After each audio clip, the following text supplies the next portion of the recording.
Hey, how you doing? This is John, and welcome to John's Long Box. I'm here with Narwhal. Hey, Narwhal, you want to talk comic books with me?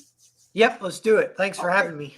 sure. Yeah. Oh, of course. Yeah. I've seen you on many streams. I just got to say, like, you're like the nicest, most likable person I've ever seen in comic books. That's Hey, besides your work. Just personally, you're a likable person. yeah, that means a lot. I appreciate that. Thank you. And I first became aware of you with Zach been raving about you.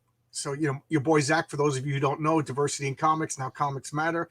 I've been following him since the beginning, and he started talking about this guy Narwhal, and I was like, what's Narwhal? And then he started making comics together. I've been buying them, and now I've been getting your stuff too. Hey, sweet. Nosferatu over here, got Foreign Agent. So Oh, I always like to show people I'm a fan too. So, and I like talking to people about comic books. So let's introduce who is Narwhal to my audience.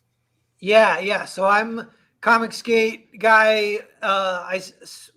Stand out from the pack a little bit because I kind of came from nothing. I was like not a pro before, and so through comic skate, me and a handful like Von Klaus is one. You should talk to him sometime too. He's Sure. a Monster MD. I would love to. But we were DMing in those early days too when we're all watching your boy Zach. He was Diversity in Comics back then, and I messaged him back then. I was like, hey, I have a book based on what you're saying. I think you might like my book. And he was like, the file didn't work. And I was like, try this one. And he never like him.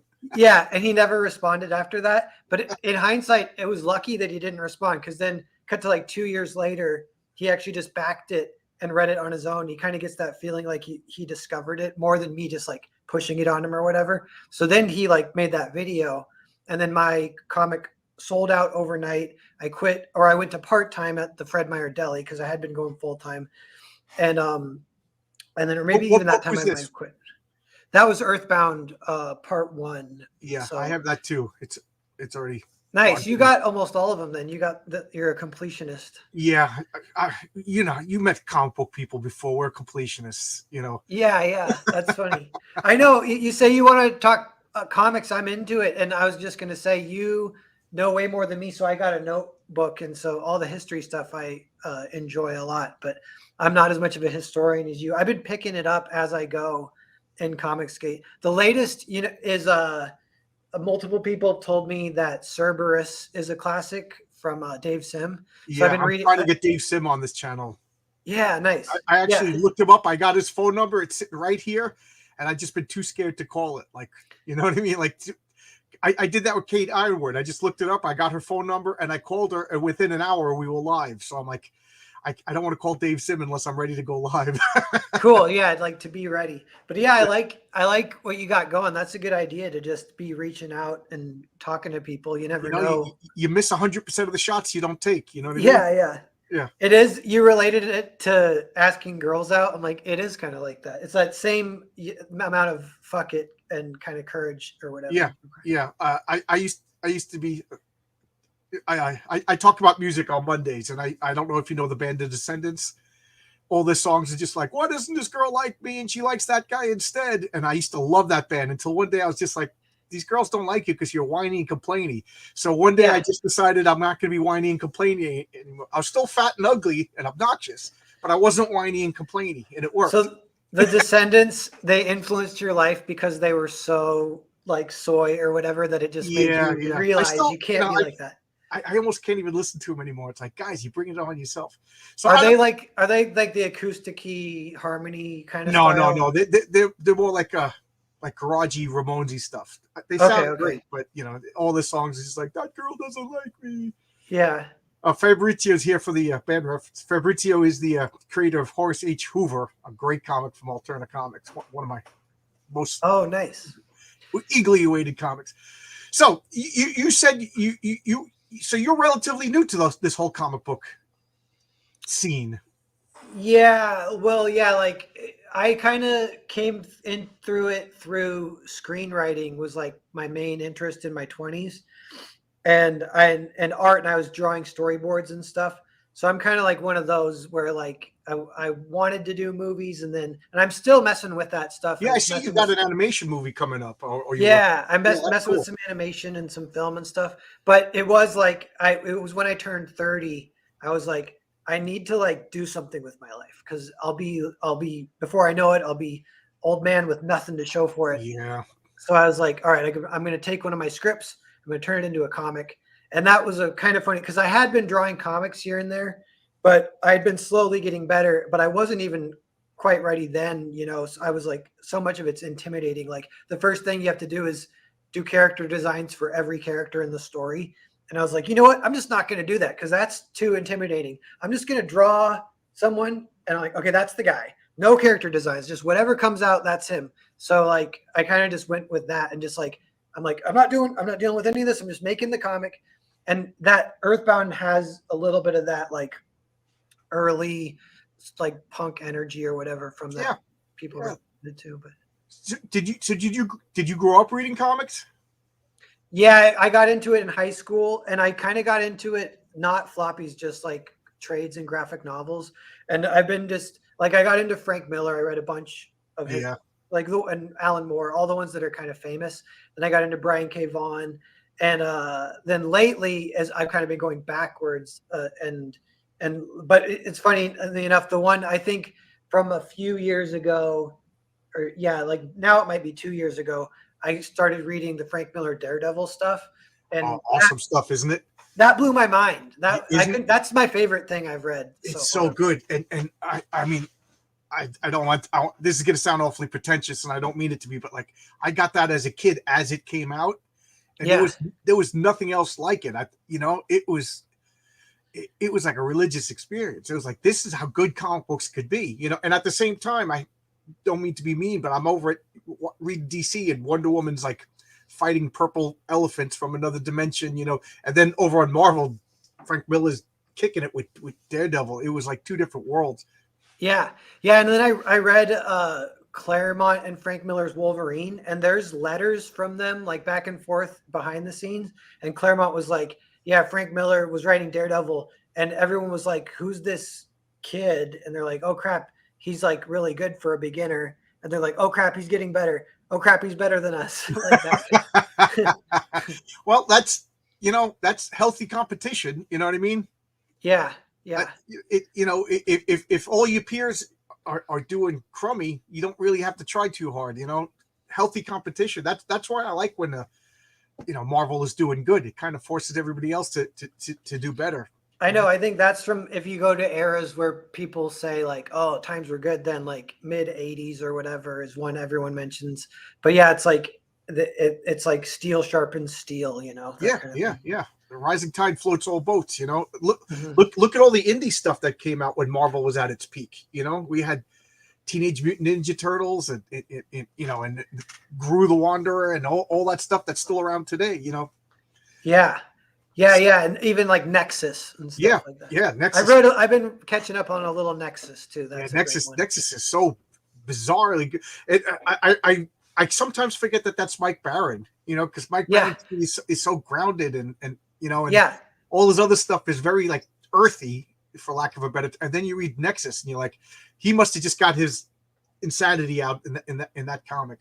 yeah, yeah, yeah. With the severed heads and like how the technology of all that, the magic system or whatever. That Yeah, one's fun because you can read it and then you can be like, you kind of build Mike Barron up in your head to almost like a celebrity, and then you're like, oh, he's right here. I can just say hi to him yeah. and say like, hey, He came on my channel, and if you watch an interview, I'm like, I was yeah, like flabbergasted. I couldn't even talk. It was like there was like moments of awkward silence between both of us. I was like, I was yeah. totally fanboying out.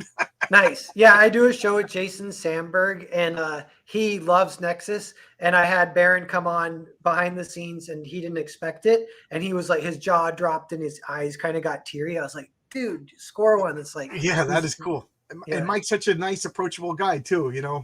After I got over my fanboy, I was able to speak with him. But at first, I was like, I'm talking to Mike Barrett. This guy wrote The Punisher. This guy wrote Nexus. This guy wrote yeah. Badger. Such good stuff. I know it is cool that there's the older generation. That was one thing I was kind of bummed about getting into comics at the time I did, because it's like there's this huge rift, and it's kind of like the SJW rift. And then a big part of that, I kind of counted, it's like the cowardly men who are in the industry and just they kind of do what the SJW say or whatever. And the SJW say, don't talk to Comicsgate, so then they won't talk to us. I'm like, in another era, we would have all been like more of that steel sharpening steel thing, but instead there's this huge rift. But then within Comicsgate, I'm just grateful that we do have like Ethan and Mike Barron and Chuck Dixon and these guys. Ethan came on my channel. Who am I? I'm nobody, and he came on and he was gracious. We talked. He was charming and funny, and he told good stories. We were talking before we went live a little bit. It's like I've been sending out invitations to the other side because I like comic books. I want to talk to everybody. And if we disagree, let's find out why we disagree. Let's show that Comicsgate are not the Nazis that they pretend they are. So I'm trying to get like Gail Simone and Kelly Sue DeConnick. I reached out to Kurt Busiek, and these people block me. I don't know. I just want to talk about comic books. Who's stronger, Spider-Man or Wolverine? Yeah, I know, and it is like it is. I think an era, because I didn't even read too much of it now, but it seems like it's a dip in quality for various reasons, and they're all part of that. And then so they're like kind of like cognitive dissonance about it and kind of like embarrassed about it. But there are a few. Right. I never thought about that. Maybe they don't want to talk to old gray-haired wizards like myself because they know that I know how good it used to be. They know that Yeah, that's funny. But and I was just kidding. There are a handful of like people working in the modern industry where they are like insane talents, and those are the ones that they kind of vex me because I'm like, I want to talk to you. I want to hang out. Who's one like that is Sean Gordon Murphy. Yeah, and he seems like a good guy too. Yeah. And he's cool. I'm looking forward to Zorro. I will be backing it. And I read his other crowdfunded one and I liked it. The plot holes. Yeah, even though that title's kind of stupid, but yeah. But what? Yeah. Oh, who's pretty cool? Mark Miller is cool. Yeah. I've been trying to whittle him down. I've been sending him messages, and he responds, "Thank you," and he, so maybe someday from War of Attrition he'll actually break down and come on my channel. Yeah. He's a good guy though, and he's still writing really fun stuff. And he's one too where like he followed me on Twitter because your boy Zach did a good review of Foreign Agent. So then Mark Miller's kind of heard of me, follows me. I DM'd him. I'm like, did you follow me because of that positive review? And he's like, yeah, been following you a long time, kid. Love your stuff. Oh, that's cool. Something like that. I was like, sweet. And I was like, dude, he follows me, so I can DM him now, but I don't know what I would really say. But I was like, I got to read my channel. Yeah. I was like, I got to read more of his stuff. So I bought I'm maybe like halfway through his entire works or something. There's a bunch of some stuff that I haven't read, but of the Miller world, like it's like a page of comics. I've read like, I don't know, almost half of them, I think. And they're great.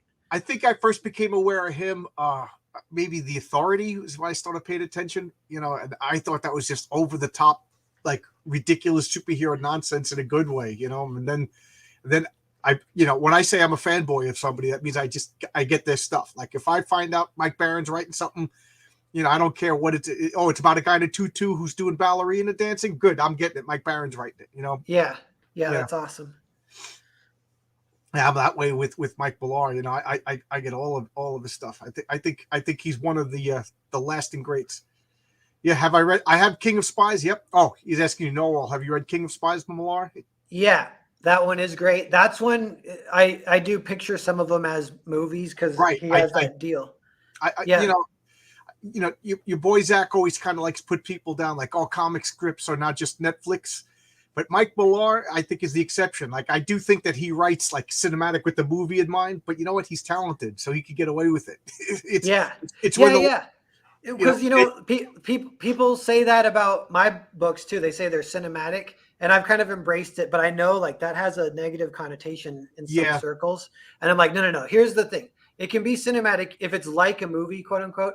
If the movie that it's like is like a good movie, then you're good. Then that's cool. But if it's like a crappy Netflix piece of shit movie, then like it shouldn't be like that. That's like what a lot of Tom King stuff or whatever, some of the new Marvel stuff. And it does, you could tell when it feels like, oh God, roll my eyes, a Netflix bitch. But you know what Pete Sametti said? He said for comics, your goal should be to make a comic that can't even be turned into a movie. And I was like, I do like that too. That's fun. That comics can do that. They can like sort of outsmart the filmmakers, make stuff that's so Right. crazy. Like, what do they say? The Watchmen was unfilmable, until Yeah, yeah, I, yeah. that movie's kind of controversial. I kind of like it. I realize you can't make it exactly like the comic, but they're different mediums. Yeah, I like that one too. And Mark Miller's stuff, it is a lot of it does get tweaked and changed to be able to make it a movie. So he still will go balls to the wall on the comic stuff. Like even King of Spies is like that. It's like pretty fun comic book on top of Yeah, everything else. I've been saying, comic books have an unlimited special effects budget, and that's why when I get so mad when I just see people sitting around the table talking, Black Widow and She-Hulk discussing something over coffee. It's like, no, jump off buildings and flagpoles and dive in the air while you're talking about that, Yeah, yeah. You know, one thing about King of Spies is anyone who reads it, it'll make you make a list in your head of who you would knock off of the elites if you were an aging James Bond figure. And then the list that Mark Millar does is funny because it's like kind of non-controversial, but still edgy and badass and based.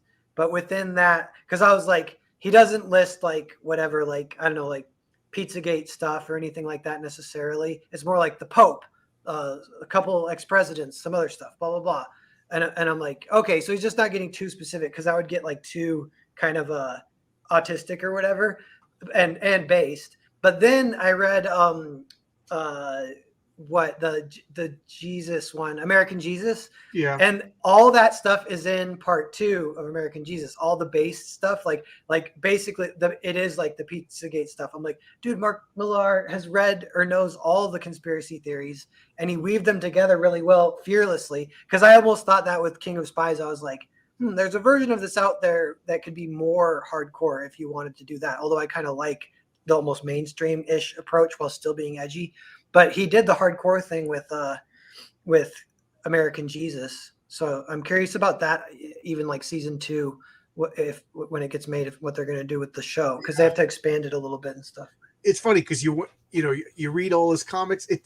I before the internet, before I did my channel, I didn't even know what half these people look like. The authors and everything. So reading The Authority and Wanted and then Nemesis, I'm like, Mark Millar's got to look like this. Like I pictured him to be like if Alan Moore and Frank Miller had a baby, this gigantic wild, and then you see him, he's just like the most Yeah. clean cut, normal family man, and he's taking pictures about taking his kids to Disneyland and everything. You're like, yeah, he's for like, some reason that makes it scarier.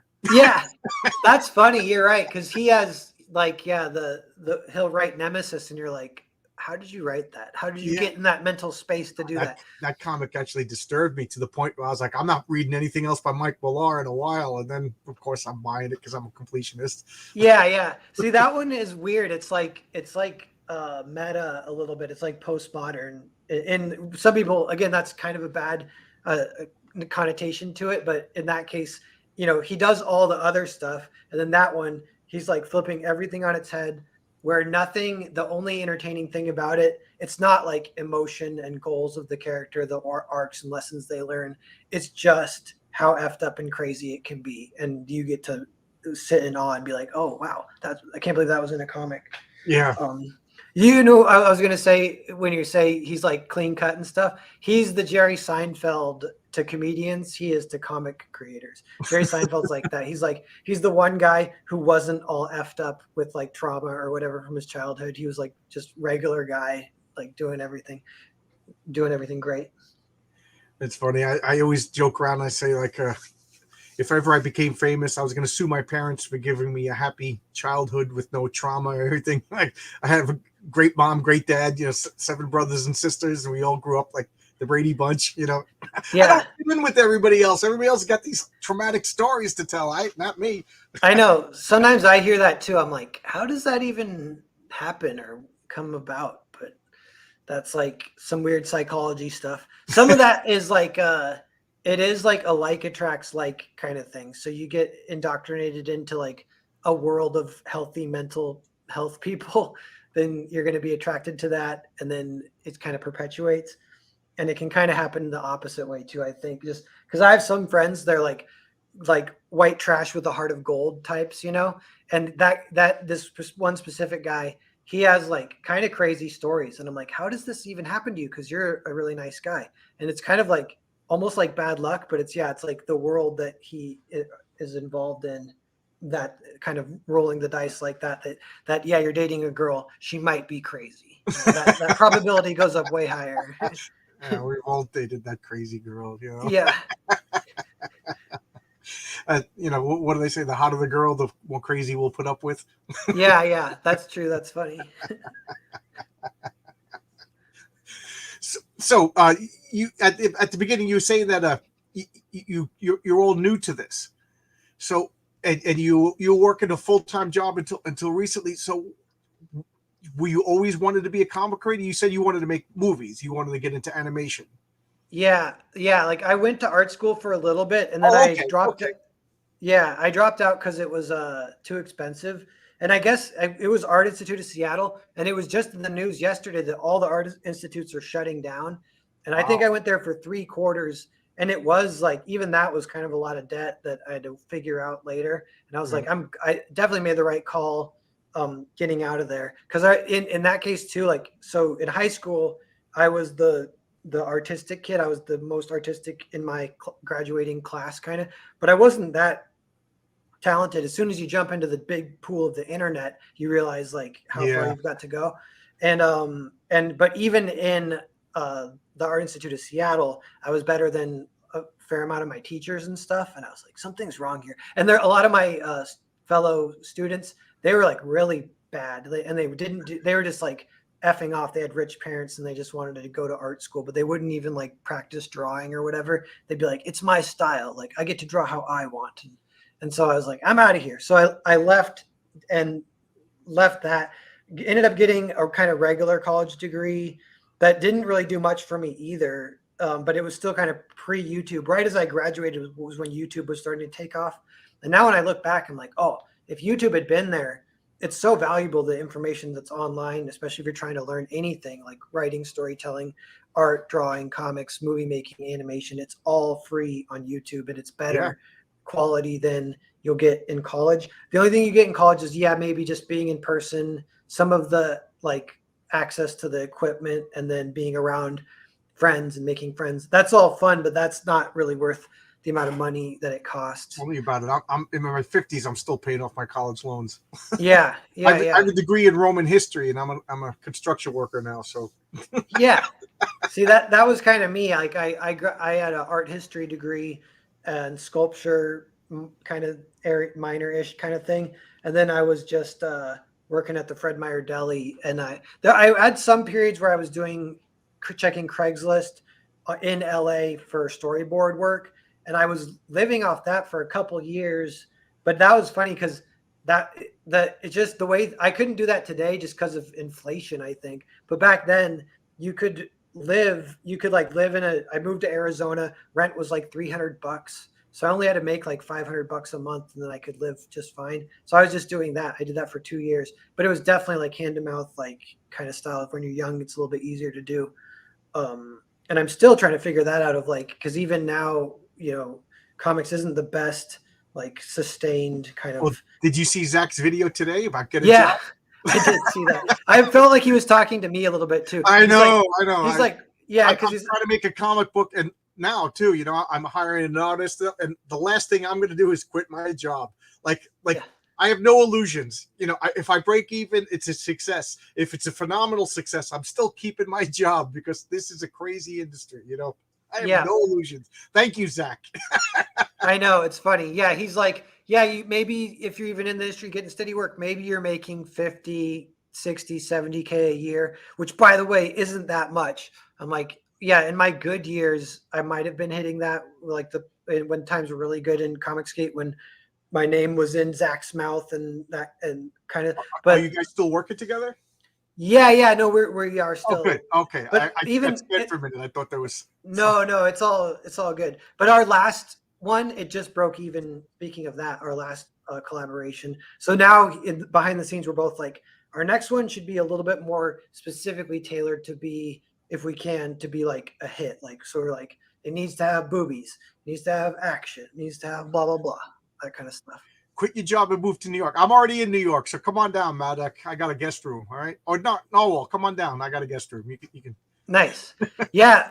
Just recently, I've been starting to meet a few people in person, and I love it. I didn't believe that was something I missed too, because I hear stories like Kelsey Shannon will tell stories of like, yeah, in the late 90s, early 2000s, we'd all get the same hotel and go to the convention. And then at night, we just party all night. Then we'd sleep in and go to the convention the next day. I'm like, I want that experience. I want to do that almost more than like seeing my book on a shelf in a store. That's another dream that everyone kind of has. But I'm like, yeah, I want that too. But I want to like party with people in the hotel. And we did that in Tampa, and it was like really fun meeting everyone, hanging out. That's cool. Yeah. So I'm going to try and keep doing that. I'm trying to budget a little bit of money every year for like, this is for flights and to visit in a convention to meet people and hang out in person. Yeah, he says not sure if it's a good thing or bad thing. I don't know. I'm a sociable person. I started this channel to talk to people. I mean, I would love it if we could set up a camera and we'll sit at my table right there and do these interviews and discussions in person. That would be so much better, Yeah. But, you're talking about debauchery though. Yeah, well, just like more just guys. Yeah, just like partying a little bit's fun, but yeah, nothing crazy even for me. Some of that got memed a lot, but yeah. I love that photograph of all the Comic Gates guys sitting around the table eating steak and drinking champagne, and then you compare that to Comics Broke Me a couple of weeks earlier with all the mainstream guys like, I don't have an air conditioner, or I can't afford rent, So Yeah.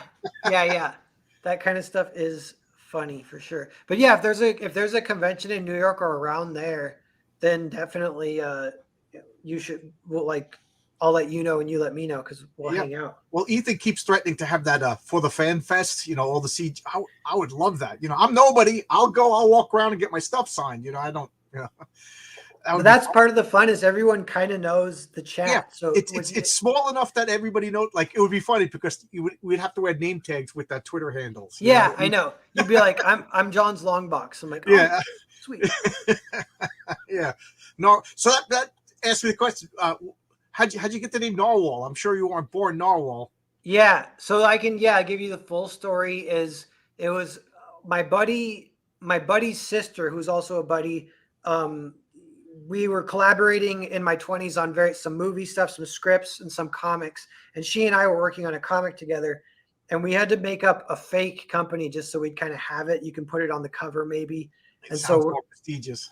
Yeah, and so she's like, "Well, let's just both think of a word, and then we'll combine the words. So that'll be the company." And I was like, "She's like, okay, what's your word?" And I was like, "Basketball." And she's like, "My word is Narwhal." So our fake company was Basketball Narwhal.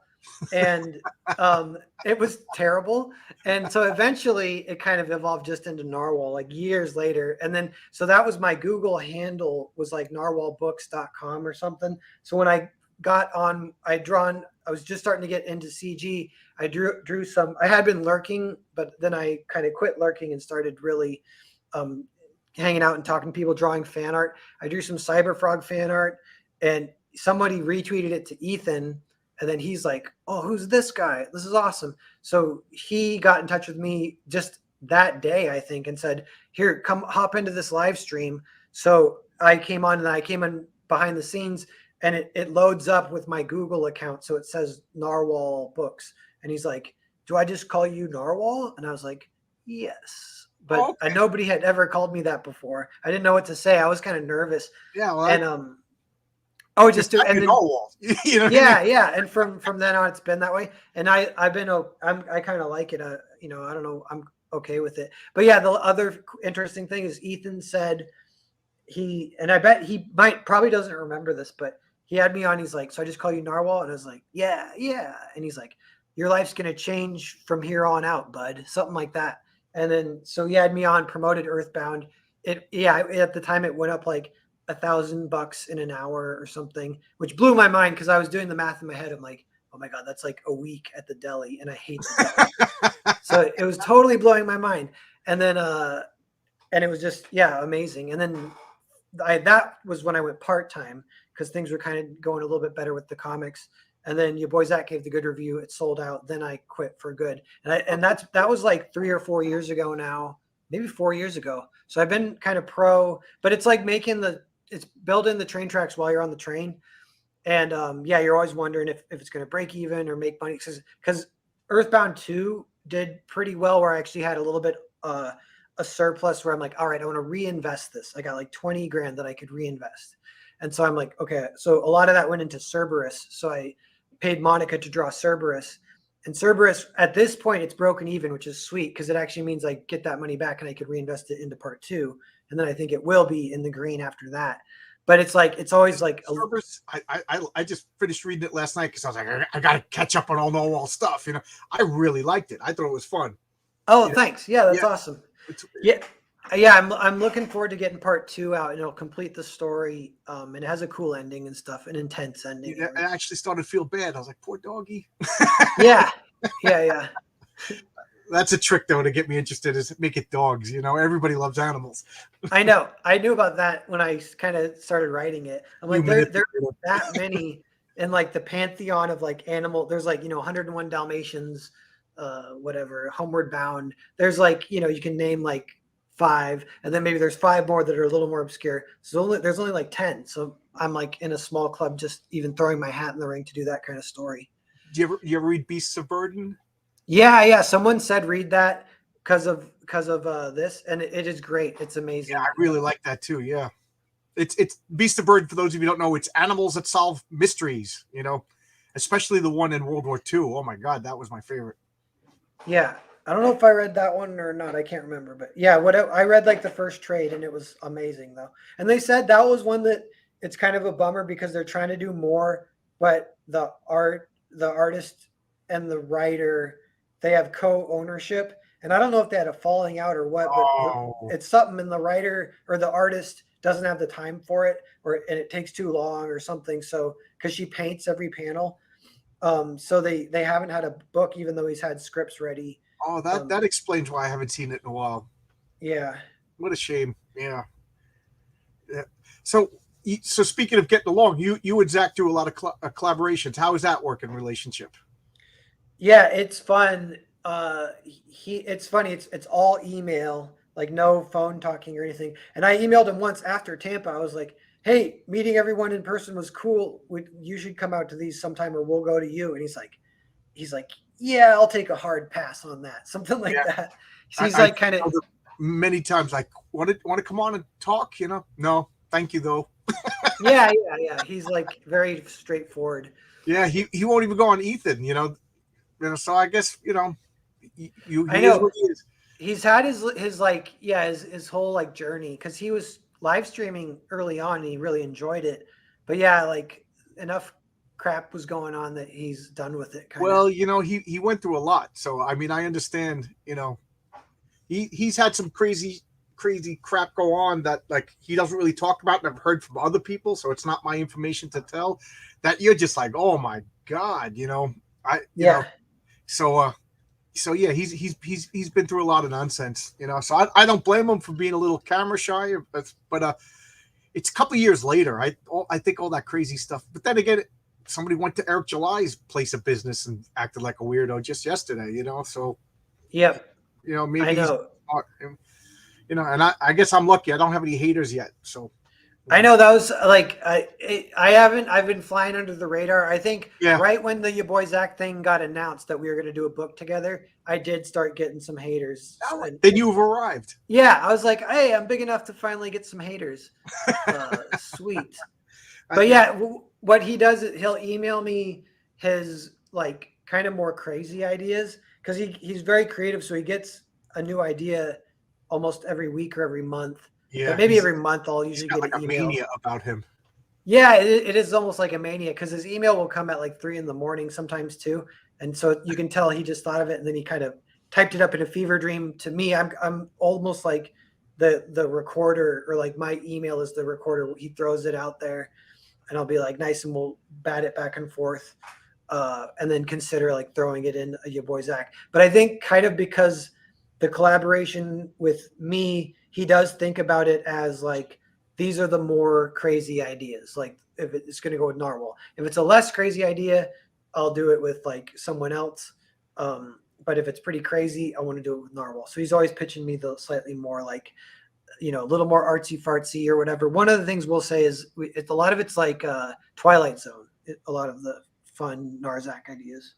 Yeah, it's funny that you said it because I never thought about. You just said it, but like Twilight Zone, Black Mirror.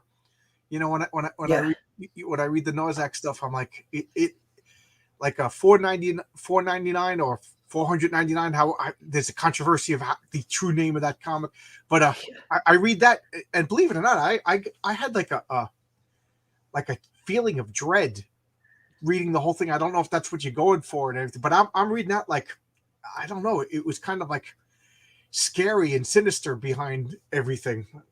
Yeah, no, that's cool. Yeah, and that one was a really good script, I thought, from your boy Zach. And yeah, such a and I remember the video. He kind of like threw it out, and people like kind of trashed the idea, but he stuck with it and he came out with a good book. Yeah. So I keep talking about Zach. I apologize, but he said that Earthbound in a healthy industry would be celebrated. And I have to agree that he's absolutely right. Like in a healthy industry, there's so much good stuff coming out on this side of the mainstream that is going under the radar. Either it's going under the radar or it's purposely being not discussed. And I feel Foreign Agent is one of those things that if this was the 80s, that people would be like, all right, would it be Eisner nominated or at least discussed or considered? Yeah, thanks. I know. Yeah, Foreign Agent. I still hold out hope that will have like a time in the limelight at some point. Because one thing I think, like, I know that there's a lot of like comic book nerds that love like the form of comics or whatever, and Foreign Agent kind of plays with that in a fun way. Like it has the art within the art. It has the word bubbles representing a language barrier, all that kind of stuff. And then the fact that it's so minimalist as a comic kind of separates it. It almost, you could almost, I don't know if this is true, but it's almost like the most minimalist comic, like one of them, like one of the top 10 most minimalist comics ever. Like it all takes place in one house, just 4 characters, or 1, 2, 3, 4, 5 characters. Yeah. I don't know. So again, I keep talking about Zach. I've been on board with him. I was one of his insiders. Like, I don't know if you ever noticed the story about the electrician at Marvel. That was me. So I was like, hey, I've been with you since the beginning. I was one of your insiders. You want to come talk to me? No. Okay. Yeah. So, all right. Thank you. He wasn't mean or anything. Just he wants to do his own thing. And he wants to move to New York. I was like, dude, I live in New York. I want to get the F out of here. It's just too expensive. Stay in Texas. You made it out. You got rid of the 9-to-5 job and you're out of New York. Yeah. What do you want to take steps backwards for? But whatever. Yeah, that is an interesting thing too, because he's kind of talking about that in the last video. And that's one of the main things is like the economy's like, yeah, times are weird. Inflation's weird. And yeah, in the cities, it's like utterly ridiculous, kind of some of the prices and rent and stuff like that. But yeah, you could just move to, that's something like when I was in my 20s, it would be like advice I might give to like someone in their 20s is like, yeah, move somewhere where you can pay rent with a part-time job. Because I did that for a while too. I actually paid rent and bought food with just a part-time job at a movie theater. And then I was drawing the entire time with the other job. That's how you stay improving, because you're competing against people where it's their job and they get paid for it. So they're doing it 8 hours a day. It's like, how are you going to catch them? The only way you can catch them is by you have to do it too, so you got to find a way. I've always said have a realistic goal and an unrealistic goal. And I always, like, my unrealistic goal has always been to make a comic book. My realistic goal is to get a job where I can buy a house and have a wife and, have a life and healthcare and a mortgage and and a retirement plan. So yeah, I'm a construction worker, and now I'm at the point where I could, afford to doodle about at night and make a comic. Will it be successful? Who knows? I don't know. But I totally agree. If I was living in Manhattan right now, I wouldn't be able to have the luxury of creativity at night. I would be paying $3,000 of rent for a box in Manhattan. I think you're doing the right thing. You said you live out in Washington State, right? Yep. Yeah. Yeah. Out here, it's like a little bit, it's outside of the city. It's still a little crazy around here, but I don't know. Yeah, it's not like the '80s where you have to live in Marvel's offices to get a comic. Yeah. Like you said before with YouTube and everything like that. We have access to printers. We have access. We can ship all over the world. It really is like a time for creative people like yourself to just, I don't know, flourish. The only thing stopping you, I guess, is like fear of the unknown or fear of failure. I don't know. You Yeah. don't seem to be too afraid of that. Yeah. I definitely have like a little bit weird. I don't know. I got some privilege, just like healthy family. My parents help me. They help me fulfill. They have some space in their house where I order the books. They come there and I'll visit them for a week and do fulfillment. They'll help me pack boxes and stuff. So, and there was a few fulfillments I did when I lived in Portland, and I had to do them alone, and I hired some people to help me. So you can get by, but it's a super helpful thing. And then, yeah, it's like, I don't know what it is with my lifestyle and maybe my generation. We're like behind a little bit. I feel like on average, we're all behind 10 years just on anything, like name it, like getting married, for example. And like, I'm single right now. The fact I'm single, it actually does make it a lot more possible to do whatever the hell I want and to keep trying. But it's not like it's a good thing necessarily, but it is like, I feel like this tension of like, you could do the full artist path where you're kind of a freak almost. And that's like a little bit more the path I've been going down, so. I don't know. I got married when I was 38. Nice. I'm 37 right now, so I got. Oh, okay, all right. Yeah, there you go. You got one more year. Next year you get married. And I married my wife after like we only knew each other for like 6 weeks. And now we've been married 20 years. It is possible. I could. Yeah, it I is could possible. do John's long box path. Yeah, there you go. I think the older you get, you cut out the nonsense. You know what you like. You know what I mean. You know. Hello everybody. I'm seeing a lot of new. Yeah, thank you, Noel. You're bringing a lot of new people. Thank you for showing up, everybody. Thank you for commenting. But anyway, so what's in the future for Narwhal and your comics? Yeah, it's the very next one is Hotel Story, which is a collaboration with a buddy from a long time ago who's a cartoonist. So it's a little more cartoony art, but it's really awesome cartooning. And we co-wrote this script, and I was like the structure guy, and I made it this kind of like the cinematic structure. I do try to do that where if you get it just right, you can kind of have the pacing feel pretty fast, and people will more easily read it in one sitting. It's like an option. It's on the table for them to do that if they want. And it can feel like a movie if they do that. I read your stuff in one sitting, like I got nothing planned tonight. I'm going to read it. I could either read a bunch of copies or I could sit down and read a full Narwhal book. So yeah. Yeah. Nice. Thanks. And yeah, that's just like that. That's like kind of like a structural thing. Like if you get the structure just right, that really helps. And then Jared is the collaborator. He brought like a lot of like his kind of fun idiosyncrasies to it and the dialogue and his perspectives. And so that's what I'm really looking forward to. It launches this Sunday. Okay. And yeah. And give me all the links. I'll put all the links in the description. I'd love to help everybody out, Nice. Yeah. I'm of the opinion the more people making comic books, it just makes my life better. I got more stuff to read. I got more people to talk to. I don't understand these jealous people, but whatever.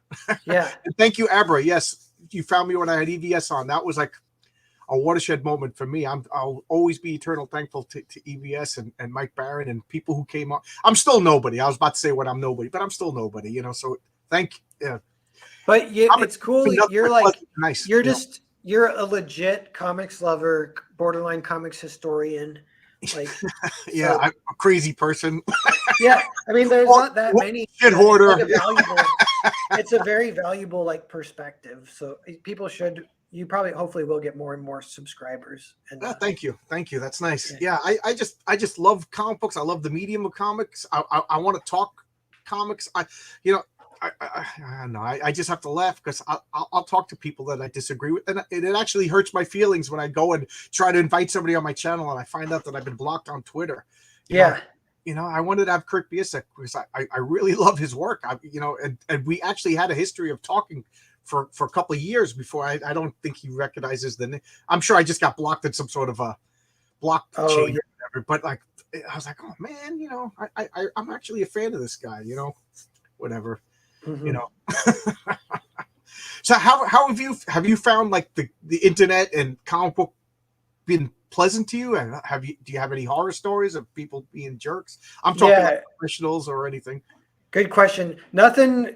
I think it's pretty positive so far. Other Yeah, than I noticed that it is like addictive, whatever, with your dopamine in your brain and yeah, Twitter.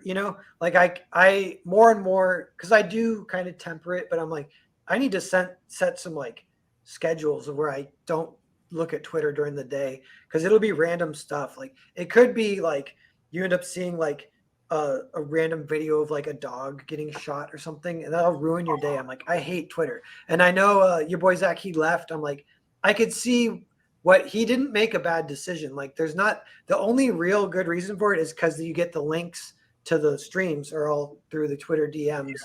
So that's kind of like the main reason why you should stay on. But yeah, there's a lot of kind of yeah. BS through Twitter. I have like an hour commute, so that I'm on the train and I'm on my Twitter.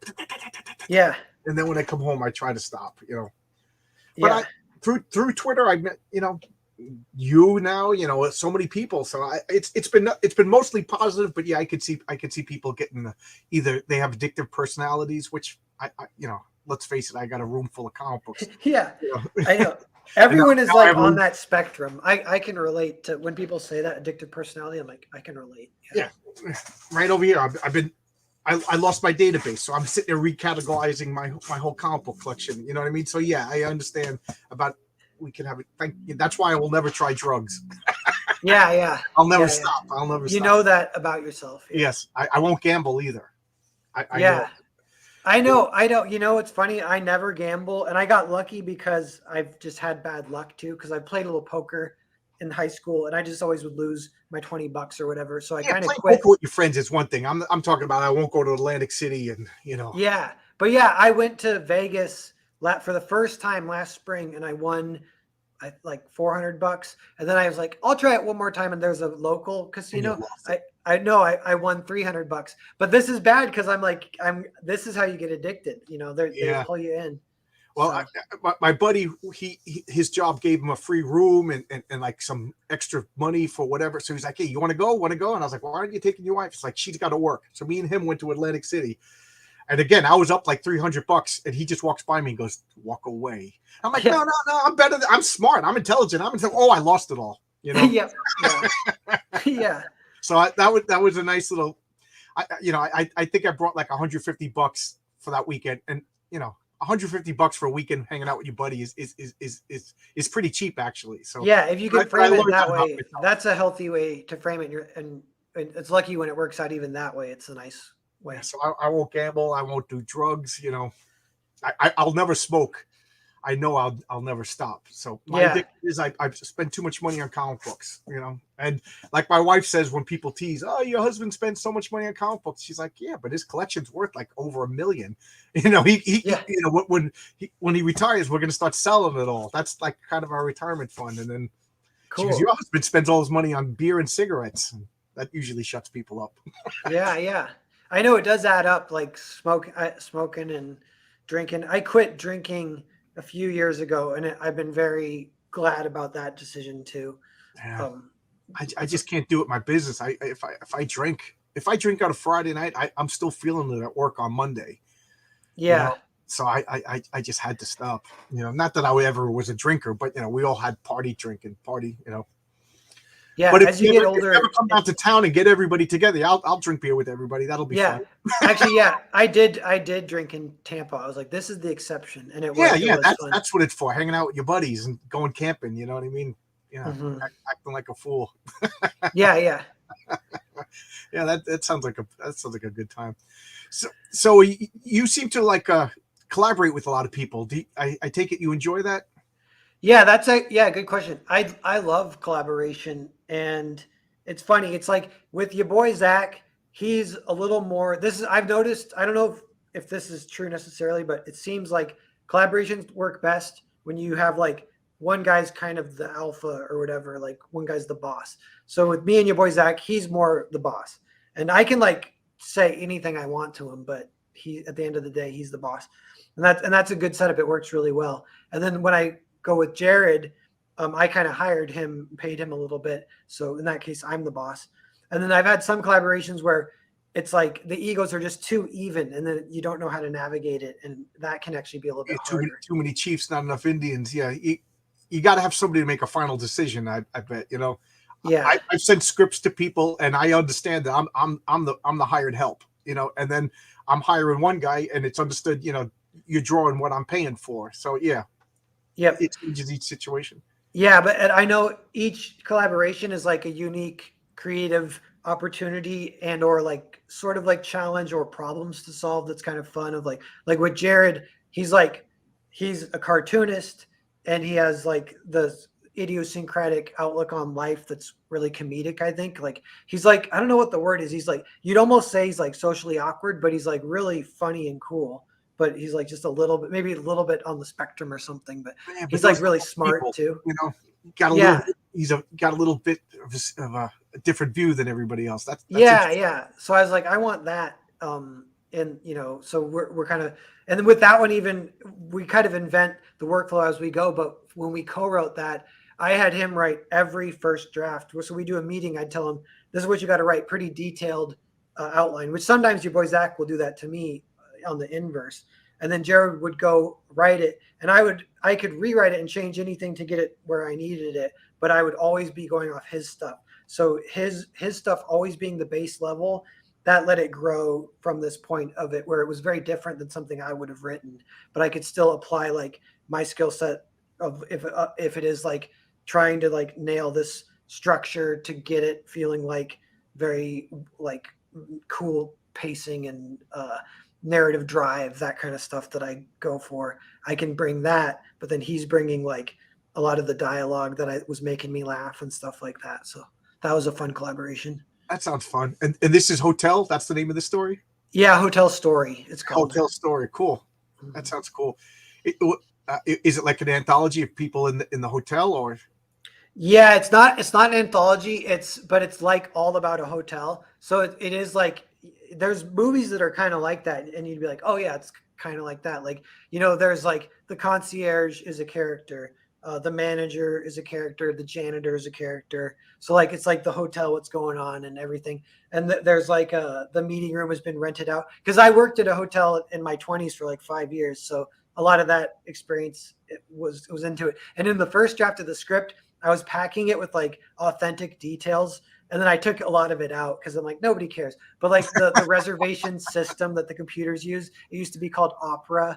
And I made back then they hired me or paid me just a little bit like the hourly wage. But instead of checking people in, I was drawing the how-to pamphlet for employees for how to use Opera. And so I was like illustrating it with cartoons and stuff.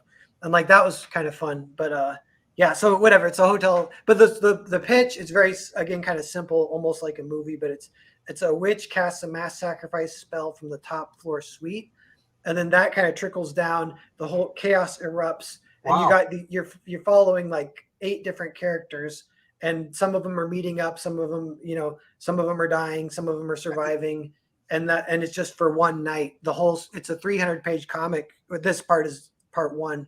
It's 120 pages. That But sounds cool. I didn't yeah, expect so witch casting a spell. That threw me for. That makes that separates it from everything yeah, else. it's kind of like a gory horror fun. It's like a fun It's getting romp. better. Yeah, yeah. Yeah. Hey Logan, good to see you.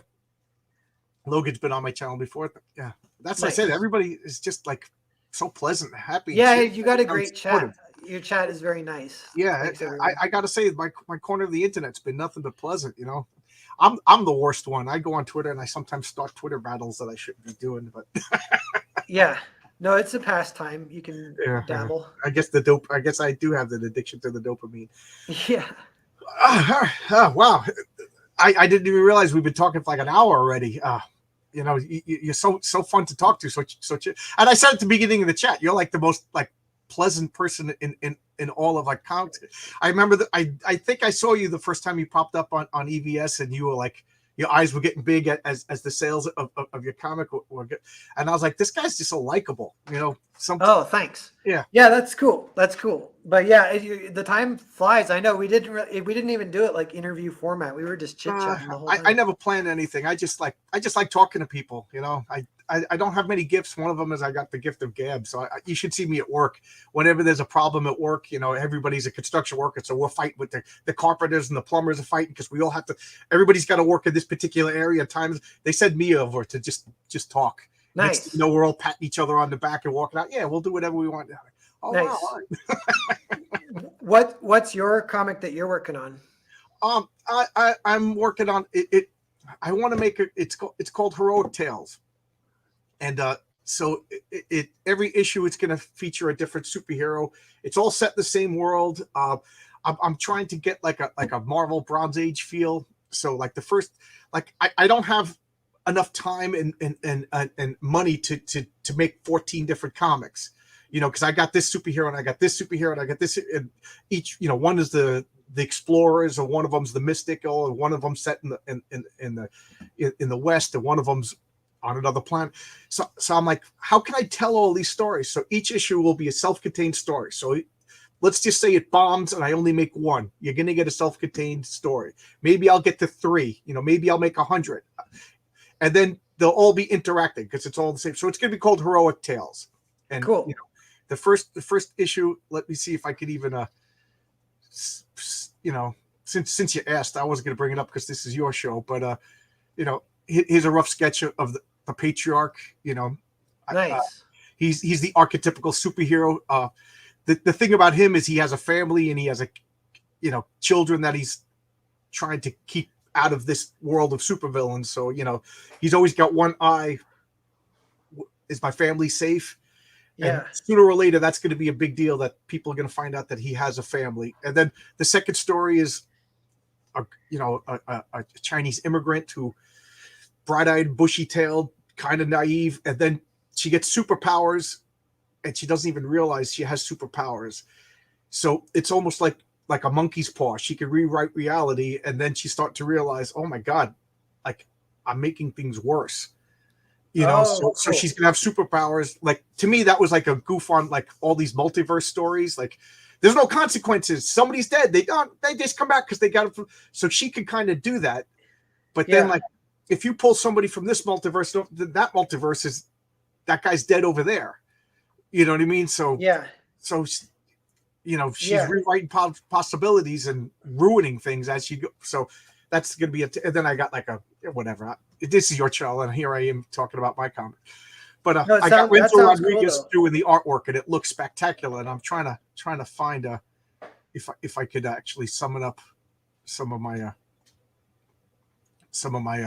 I can't. I don't know what I'm doing. Oh well, it's in my community posts on my channel if you want to see. Oh, nice. Yeah, I will check it out. Cool. But that's fun though. It's fun. We all got these projects going, and there is the one. And I never would have done it if I didn't start this channel. And now I'm, you know, and that's like I had Luke Stone on. He runs Fund My Comic, and he said he'll come back and talk to me like I'm a 2-year-old and explain what you have to do and everything. Because I want to write stories. I don't know how to run a business, and that's what you got to do. You know, you've run successful campaigns. You sure you've run into all the hiccups and bumps and trials and tribulations along the way, like stuff I'm sure you don't even know you had to do until you did it, you know? Yeah. And it is like, it's intimidating, but then once you do it, it's not so bad. And I think that's what the pros, they don't like crowdfunding because they won't, like a lot of them that don't want to come over, because it gives us a little leg up on them because they're just so scared of it that they don't want to do it. So the fact that it is scary, you know what I mean? Like, I'm laying out my own money. Yeah. You know what I mean? You know what I mean? So I could understand. Plus, when you work for Marvel and all you did is you hit send, your script is done, and then you work on somebody else does everything, publishes it, prints it, sends it to the store. You know what I mean? And now you got to do all of that on your own. And if it flops, you can't blame Marvel. You can't blame the editors. You can't blame whatever. You can only blame yourself. That's kind of scary. You know what I mean? Yeah. Nobody wants to think that my idea wasn't good enough to sell. Yeah.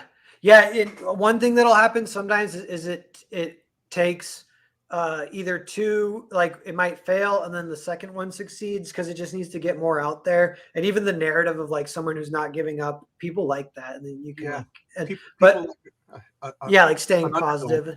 But another thing too is if it's kind of small at first, like say you get just 100 backers, which is still nice, but you could actually fulfill 100 backers in one day. So then Yeah, it's nice because fulfillment is just one day. Whereas if it's like 1,000, that's almost like a month and a huge headache and very yeah, like intimidating. yeah. That would be like scary. Oh my God, this is too successful. Now what do I do? Yeah, yeah, yeah.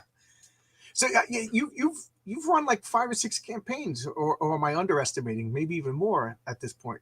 Yeah, it's something like that. It's like, yeah, maybe 6 or 7, something like What that. was the biggest problem that you had to overcome that you didn't anticipate? Well, yeah, yeah. The thing that I kind of learned is it was international shipping or Oh, like printing the stamps. It was a huge headache or figuring that out. But then I did find a better way. And I can tell you some of this sometime too, even behind the scenes where we can come on again. But if you use stamps.com, and then using spreadsheets, to upload the backers into stamps.com, which isn't that crazy. But once you do that, that helps so much because then you can print batch prints.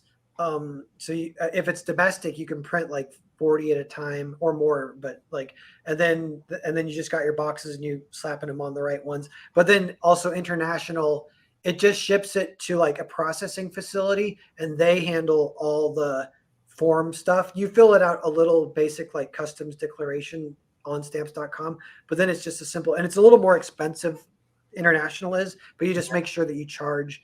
So that's one piece of advice I would say is like get a stamps.com account. It's $15 a month. And it helps a lot. It's totally worth it. And then it's only like 2 or 3 things you got to buy to fulfill. For one, you got to buy the comic, which is like either mixem.com, like some basic simple ones that work great and are very convenient, or you can fish around and try and get better deals too or whatever. But I just use Mixem. They're very convenient, really. They'll ship to you in 2 weeks and you just upload the images. You don't even need to prepare a crazy like print file or whatever. If you have high res images, you just put them in order and then it's good to go. And they'll double check for you. And I can even double check for you to make sure everything's good if that's like happening. Cause that's another thing that's a little yeah. intimidating. I don't even know. There's steps that I don't even know that I need to learn. Yeah. But yeah, so They're it's like, oh, just you if got you to get the prepare a print books, file. I'm like, what the hell are you talking about? yeah, Eric Weathers will do that for you too, maybe for like, affordable rates, but you can hire someone to do that too. But yeah, but it's just like, yeah, you order the comic, then you order plastic bags that the comic fits in, then you order Gemini Yeah. mailers, and then you're pretty much in some packing tape and then stamps.com account, and then that's it. And That's then everything we you go need. to your parents' house and we sit there and fulfill everything for a weekend. Yeah, then it's just it's organizing, but which isn't that crazy, especially if it's not an insane amount, but because it can organize all by backer numbers, or so you're like, oh, I got 50 of this one reward tier, so you just make 50 of those boxes, then you print those 50 stamps, slap them all on them, take them to the Do post you enjoy office. that? Do you enjoy the fulfillment? I actually do, but it gets old if it takes too long. But for like a week break or whatever, I do enjoy it. And what I do is I always throw movies on in the background the entire time. So I'll actually watch like 10 movies in a week. And I get some inspiration from that too, because I'll That's get some discoveries. There's been a few times. One of them is One-Eyed Jack starring Marlon Brando. It's like an old Western. I had thrown that on and I was just packing boxes, and I started getting so into the movie, I realized I hadn't packed a box in like 10 minutes. yeah. And I was Those like, you know what? napkins and stuff. Yeah. I was like, I'm just gonna watch the movie. So that movie was so good I didn't even Yeah, fulfill. anything with Marlon Brando. Yeah. I know, yeah, he's great. Yeah. All right. Well, we've been talking for an hour, and I know you got another live chat to do. So I don't want Yeah. to keep you too long. No, yeah, no worries. I appreciate you having me on. It's great Oh no, talking to it's you. great. I again, I say this to everybody, and I mean it from the bottom of my heart. I could talk for another hour or two, but I got to go to bed in an hour, so I got to have my dinner. I wake up at 4 for work. So, Yep. and I appreciate that you were coming on, and send me whatever links you want. I'll put them in the description. And guys, this is Narwhal. nobody does work like you. You're truly a unique talent, you know. And I definitely mean this, that you're one of the most pleasant people I've met through YouTube and Comicsgate and everything. Thank you, Abra, and thank you for everybody in the chat. And anything you want to say? No, just thanks. And yeah, launching Sunday, Hotel Story. So everyone keep your eye out. I will be streaming Where's on it my going to be on?